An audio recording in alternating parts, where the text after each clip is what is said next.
Are you able to continue folding this paper indefinitely? That means for forever. Raise your hand. Raise your hands. Raise your hand. Michael, can you tell me why?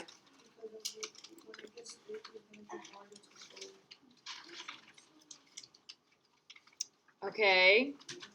So once it'll get too thick to fold.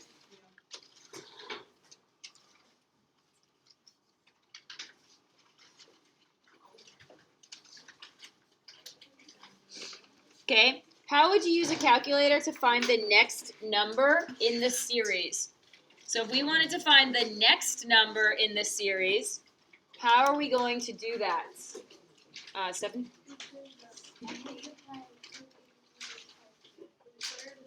Multiply 256 by 2. And that's going to give us the next layer. So the next layer, 256 times 2 is going to give us 512. Or 2 to the power of 9. Pablo, that's 1. Your paper should be still. You're following along. You're following along. Okay, when you're finished, turn the page so I know you're ready to move on.